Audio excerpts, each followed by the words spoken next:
This is Matt Bennett, grain marketing consultant with Channel Seed. Basically, the report here today for the USDA came out here on November 10th.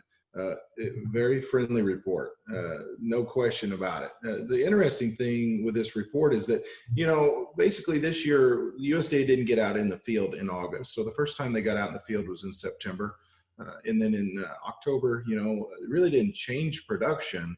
But a lot of folks felt like they might change production for the month of November because we had more harvest results. And some of the early harvest results, quite frankly, were, nothing to get terribly excited about, given the fact that, they were good, but, they weren't anything to write home about, because going into, harvest time frame, a lot of folks thought we might have a record crop, but then you had that extremely dry August. And so a lot of the thoughts were that November might kind of even back off even more from the September and October estimates. And so that's exactly what we saw here for this November report. You come in here with a corn yield of 175.8.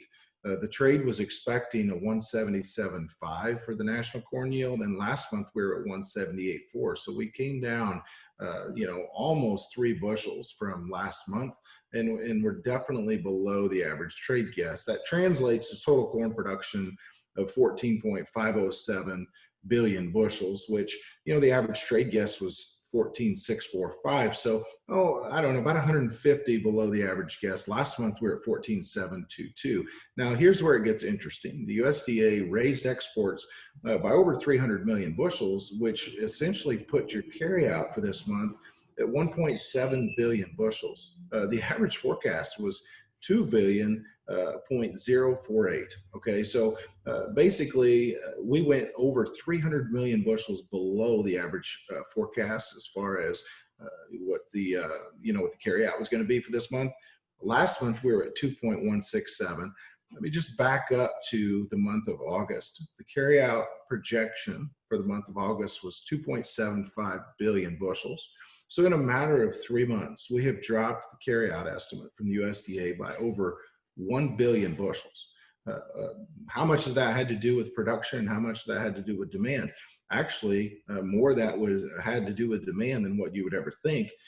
But the other thing that we've seen since the month of August is that, our stocks have dropped. You saw in the month of September 30th for the quarterly stocks report, we actually had about a 300 million bushel surprise of disappearance of corn, something I've been preaching for quite some time that I thought was going to happen.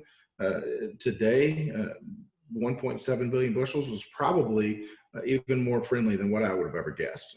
My thought coming into the report was about a 1.9 billion bushel estimate. But by all means, this corn report, to say that it was friendly would be an understatement. It probably changes the landscape of what we're looking at. Currently, I've been saying for a long time, if you've been reading the newsletter, what we need to be cautious is to make too many sales and keep ownership of corn. I still feel the same way. I think that corn is good property to own. Given a lot of the things we've got going on with world weather, whether it's in South America or in the Black Sea region, the weather is not cooperating with people. And so U.S. is cheapest corn in town. As you can see, USDA is going along with that and saying that we're going to export a lot of corn. Now let's look at the soybean situation.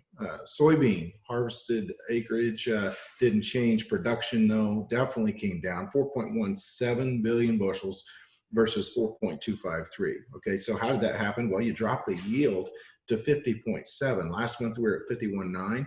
The average trade guess was for 51.7. So, I thought that the soybean yield would come down the month of August.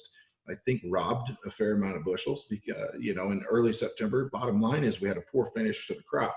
And so a lot of the beans that weren't planted very early suffered a little bit of a yield setback due to the fact that we did not get the moisture that we wanted to get there going into the end and going into the start of harvest. And so, production definitely comes back as far as soybeans are concerned. Didn't really change demand a whole lot, but whenever you drop down to 4.17 from last month's 4.268. So essentially 100 million bushels, you go from a 290 carryout down to a 190 carryout. So we're sub 200 million bushels. The last time we saw this, it was back in that time frame from about 07 to 2013. We were running all the way down into the sub 200 million bushel range. And you remember what bean prices were like back in that time frame. Now, to put this in perspective, back in January, the USDA estimated that the carryout for this marketing year for soybeans could be up to 1 billion bushels. And right now we're looking at a 190.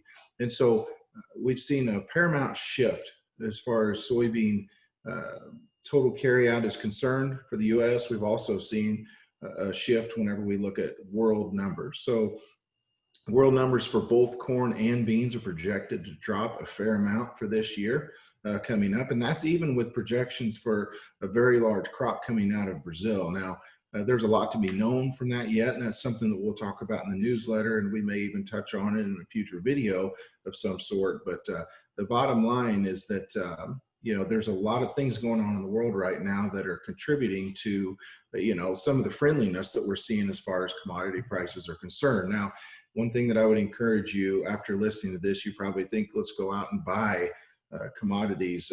I don't think that's a good idea. Okay, so to keep things in perspective, how does this all play into our game plan? As a producer, our job is to lock in revenue. Our job is to lock in net profit. And so we've talked in the newsletter about re-owning some of the sales that you've made, but going ahead and rewarding the market because the basis was so good for the bushels that didn't go in the bin.